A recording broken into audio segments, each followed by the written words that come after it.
Assalamualaikum warahmatullahi wabarakatuh. Perkenalkan, saya Nelisa Lestari dari kelas 10-7. Kali ini saya akan menjelaskan pengertian tentang hakikat fisika, metode ilmiah, keselamatan kerja dalam laboratorium, dan peran fisika dalam kehidupan sehari-hari. Saat sedang mengendarai motor, kemudian saat pergi membeli buah, dan saat memanggang kue. Ketiganya merupakan contoh nyata dari fisika yang melekat dalam kehidupan. Secara umum, ada 3 hakikat fisika loh, yaitu fisika sebagai produk, fisika sebagai proses, dan fisika sebagai sikap. Pernah melihat pelangi setelah hujan? Atau mendekatkan paku pada magnet?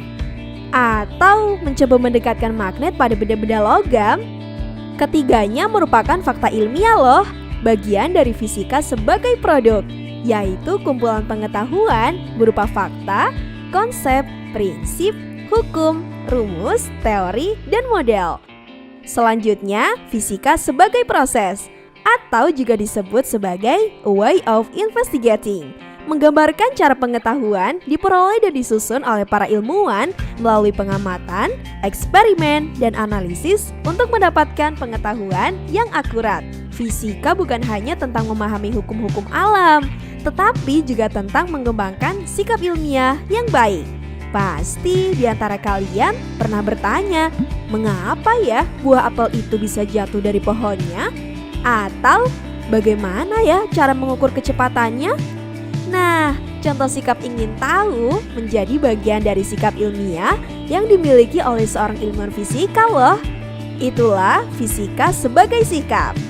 Ilmu fisika berkembang dari hasil pengamatan yang dilakukan oleh para ilmuwan yang kemudian menjadi dasar eksperimen hingga terlahirlah hukum fisika. Proses ini disebut sebagai metode ilmiah. Pengetahuan dianggap ilmiah jika memenuhi 4 syarat: objektif, metodik, sistematik, dan berlaku umum. Untuk bisa melakukan suatu proyek ilmiah, kita memerlukan prosedur atau urutan langkah, atau yang kita kenal dengan langkah metode ilmiah. Mudah kok caranya. Mula-mula kita tentukan terlebih dahulu nih topik yang akan kita teliti. Dari topik yang sudah kita dapat, lalu kita identifikasikan masalahnya untuk kita susun studi pendahuluannya. Dari situlah aku bisa merumuskan masalah atau hipotesis yang berarti dugaan dalam penelitian kita. Setelah itu, barulah rumusan masalah tadi kita uji dalam eksperimen kita. Terakhir, kita akan mendapatkan hasilnya untuk kemudian kita ringkas dan simpulkan penelitian ini. Eits, tidak lupa aku juga menambahkan pemikiran dan masukan untuk penelitian lebih lanjut ya. Ternyata mempelajari fisika ini mempunyai banyak manfaat loh. Buktinya mampu membantu memudahkan manusia dalam menjalani aktivitas kehidupan sehari-hari. Misalnya saja nih, saat kepanasan, kamu butuh pendingin ruangan atau AC yang memanfaatkan hukum termodinamika loh. Lalu, penggunaan layar LCD pada pembelajaran yang menggunakan konsep gelombang elektromagnetik. Juga transportasi laut seperti kapal yang menerapkan hukum-hukum fisika tentang fluida dan masih banyak lagi lainnya. Sebelum kamu masuk ke dalam laboratorium, kamu harus tahu dulu apa-apa saja tata tertib yang wajib kamu patuhi. Apa saja sih hal yang harus kamu perhatikan agar kamu terhindar dari hal-hal yang dianggap bahaya. Nah, di video kali inilah kita akan bahas mengenai keselamatan kerja di laboratorium. Jadi tonton video ini sampai selesai. Yang pertama yang akan kita bahas adalah tata tertib yang ada di laboratorium. Nah, jadi ketika kamu masuk ke dalam laboratorium, ada beberapa tata tertib yang wajib kamu patuhi. Nah, garis bawahi wajib, artinya ini adalah tata tertib yang penting banget untuk keselamatan kamu. Yang pertama, kamu wajib menggunakan jas lab. Nah, seberapa penting sih jas lab? Kenapa kita nggak pakai kaos biasa aja tanpa jas? Nah, jadi kamu wajib memakai jas lab ini karena banyak sekali bahan kimia yang bersifat fatal yang berbahaya banget jika terkena langsung oleh kulitmu. Nah, dengan kamu menggunakan jas lab, maka jas lab ini akan berfungsi untuk melindungi kamu selama berkegiatan di laboratorium. Yang kedua, tidak makan dan minum di laboratorium ya teman-teman.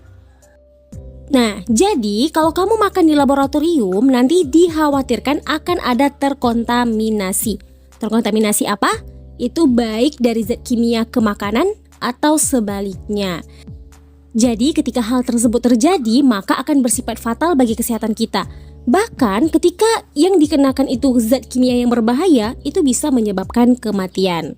Ngeri ya. Yang ketiga, meja kerja yang harus selalu rapi. Nah, kamu juga harus membersihkan alat-alat praktikum ketika sudah selesai memakainya. Jadi kalau di laboratorium, sampah padat dan cair ini memiliki tempat pembuangan masing-masing. Karena untuk jenis-jenis sampah tersebut terdapat penanganan yang berbeda-beda. Nah, selanjutnya hal yang harus kamu perhatikan ketika kamu berada di laboratorium. Nah, selain tata tertib yang tadi kita bahas, ada beberapa poin penting yang harus kamu perhatikan sebelum, selama, dan setelah kamu beraktivitas di laboratorium. Apa saja itu? Yang pertama, selain tadi menggunakan jas lab, kamu juga harus menggunakan masker yang menutupi mulut dan hidung, lalu gunakan kacamata pelindung, dan sarung tangan. Yang kedua, gunakan alat bantu seperti pipa kaca, pipet tetes, sendok plastik, atau pinset untuk mengambil zat-zat atau bahan. Nah, jadi harus dengan bantuan alat ya guys, jadi nggak boleh dengan tangan secara langsung. Yang ketiga, jangan mencium zat kimia secara langsung. Jadi, cara membauinya adalah dengan cara mengibaskan tangan ke mulut tabung. Yang keempat, ketika hendak memanaskan tabung reaksi, arahkan mulut tabung reaksi tersebut menjauhi wajah. Dan yang kelima, ketika kamu setelah selesai praktikum, jangan lupa kamu cuci tangan dengan sabun. Nah, itulah beberapa hal yang harus kamu perhatikan ketika kamu berada di laboratorium. Oke, selanjutnya simbol-simbol keselamatan kerja di laboratorium.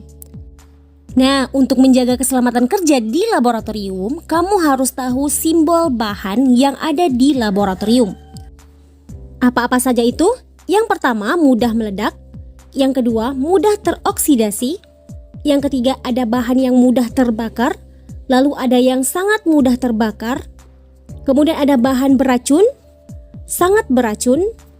Kemudian ada bahaya iritasi, lalu ada yang bersifat korosif, dan bahaya bagi lingkungan. Nah, jadi inilah 9 simbol bahan kimia yang ada di laboratorium. Jadi kamu wajib banget tahu ini, supaya kamu bisa hati-hati dalam bekerja.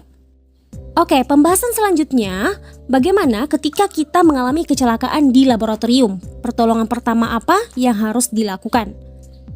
Nah, jika kamu dan temanmu mengalami kecelakaan kerja di laboratorium, hal pertama yang harus kamu lakukan adalah tetap tenang dan jangan panik. Nah, kenapa kamu nggak boleh panik? Jadi, kalau kamu panik, takutnya itu bisa membahayakan sekitar. Takutnya ketika kamu panik, kamu menyenggol peralatan atau bahan kimia yang lainnya. Itu bisa memperkeruh keadaan. Nah, tapi beda kejadian, beda pula cara penanganannya. Berikut ini beberapa macam pertolongan pertama kecelakaan di laboratorium. Yang pertama, bila tertelan zat kimia. Jadi jika kamu tertelan zat kimia atau temanmu, segera muntahkan dan kumur-kumur dengan air. Nah, kalau sampai pingsan, segera bawa ke rumah sakit untuk mendapatkan penanganan medis lebih lanjut, karena ini sangat berbahaya. Yang kedua, luka bakar. Siapa yang masih percaya kalau mengoleskan odol dapat mengurangi efek yang ditimbulkan dari luka bakar? Itu salah besar ya guys. Jadi langkah pertama yang kamu harus lakukan adalah dengan mengoleskan salep jika lukanya tergolong ringan.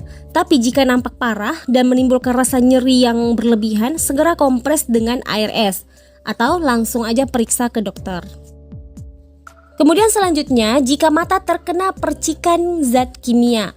Jadi jika mata kamu terkena percikan zat kimia, jangan dikucek walaupun perih.